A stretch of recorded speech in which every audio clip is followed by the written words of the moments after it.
Bon. Mouzé me nomme ministre quelques mois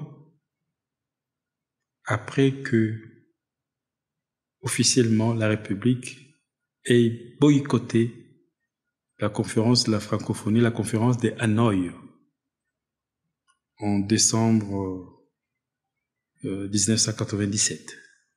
C'était une grande conférence de la francophonie où Boutros Boutros-Ghali devait être nommé secrétaire général.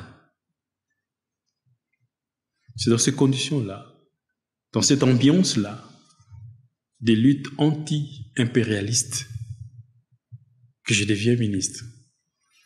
Alors, lors de la toute première réunion du Conseil des ministres, je demande un rendez-vous au président pour expliquer un peu ce que je comptais faire dans mon département ministériel. Il m'accorde l'audience. Il était d'abord étonné que je lui dise, à lui, ce que je compte faire. Alors je commence à lui parler de mes projets pour le ministère de l'Information. Je passe d'autres détails. Je compte, Monsieur le Président, faire la dépénalisation des délits de presse. Il me dit, tu es fou. Je dis, pourquoi? Et tu vas dépénaliser la presse? Je dis, oui, je pense que la meilleure manière de responsabiliser les journalistes, c'est d'instaurer un tribunal de pairs et de dépénaliser les délits de presse, donner aux journalistes des immunités proches des parlementaires pour davantage les responsabiliser. Mouzé dit, je crois que c'est un peu précoce. Et puis Didier, tu viens avec tes idées des Parisiens. Il faut prendre le temps de l'immersion dans le pays. Nous avons des réalités qui ne permettent pas une telle perspective. Et je pense qu'il faut mettre ça entre parenthèses pour l'instant. Il me dit, est-ce que tu as fini? Je dis, non, Monsieur le Président. Monsieur le Président, je suis membre du gouvernement, mais ce gouvernement a décidé de boycotter la francophonie, alors que nous parlons français. Je ne comprends pas cette décision. Il dit, mais qu'est-ce que tu veux? Il dit, j'aurais voulu que nous reprenions nos liens avec la francophonie. Il me regarde méchamment et me dit, mais pourquoi? Tu penses qu'on a été stupide en prenant cet acte?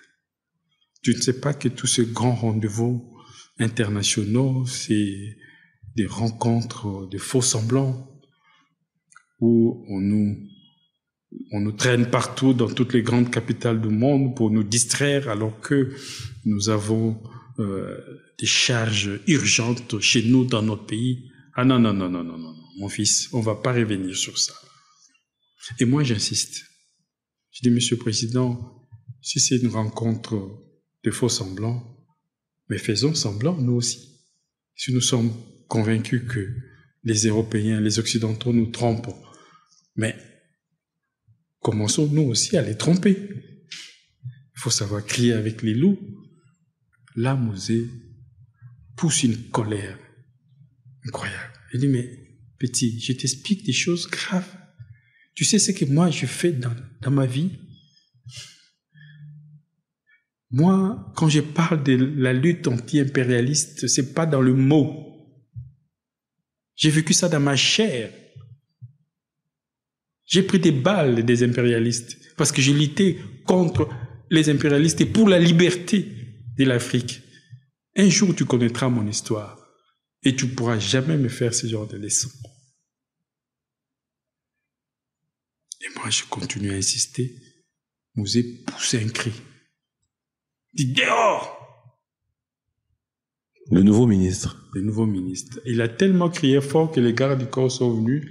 Ils m'ont pris, m'ont mis dans la salle d'attente. Mouzé a continué sa journée. C'était à 11h, à 18h, il termine ses audiences, il rentre chez lui. Et moi, je suis toujours bloqué là-bas. Heureusement. Moi, pour lui dire, Monsieur le Président, mais les nouveaux ministres, qu'est-ce qu'on en fait?